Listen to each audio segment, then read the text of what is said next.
మాజీ ఎంపీ మందా జగన్నాథ్ కన్నుమూశారు. గత కొద్ది కాలంగా ఆయన అనారోగ్యంతో చికిత్స పొందుతూ ఉన్నారు.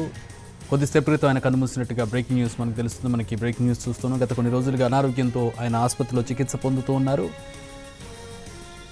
ఎంపీగా సేవలు అందించారు. 2024లో కూడా ఆయన నాగర్ కర్నూలు నుంచి పోటీ చేసి ఓడిపోయారు. 4 సార్లు నాగర్ కర్నూలు నియోజకవర్గం నుంచి మందా జగన్నాథం పోటీ చేశారు. టీడీపీ నుంచి, టీఆర్ఎస్ నుంచి కూడా పోటీ చేశారు. ఆయన ప్రస్తుతం బీఎస్పీలో ఉన్నారు. ఆయన బీఎస్పీ నుంచి 2024లో పోటీ చేసి ఓడిపోయారు. 4 సార్లు ఎంపీగా పనిచేశారు. ఆయన తెలుగుదేశం పార్టీలో అత్యధిక కాలం పనిచేశారు మందా జగన్నాథం.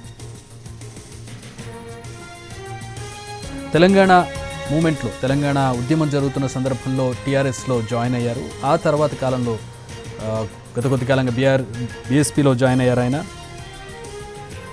రాష్ట్ర అధ్యక్షుడిగా, బీఎస్పీకి రాష్ట్ర అధ్యక్షుడిగా పనిచేశారు. 2024లో ఆ పార్టీ తరఫున ఆయన నాగర్ కర్నూలు నుంచి పోటీ చేసి ఓడిపోయారు.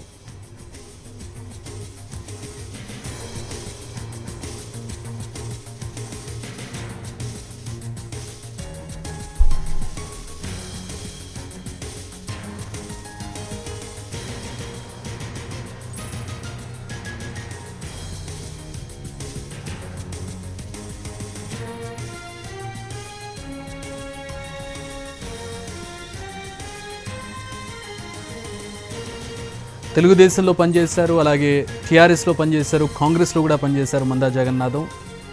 ఆయన ప్రస్తుతం బీఎస్పీలో ఉన్నారు. నాగర్ కర్నూలు నుంచి 4 సార్లుగా ఎంపీగా పనిచేశారు. ఆయన మొన్న జరిగినటువంటి ఎలక్షన్స్లో పోటీ చేసి ఓడిపోయారు. కొన్ని రోజులుగా అనారోగ్యంతో ఉన్న ఆయన వెంటిలేటర్పై చికిత్స తీసుకుంటూ ఉన్నారు. కాసేపటి క్రితం హైదరాబాద్ నిమ్స్ ఆసుపత్రిలో తుది శ్వాస విడిచారు. మందా జగన్నాథం 4 సార్లు నాగర్ కర్నూలు నుంచి ఎంపీగా ఎన్నికయ్యారు. తెలుగుదేశం పార్టీలో అత్యధిక కాలం సేవలు అందించారు ఆయన.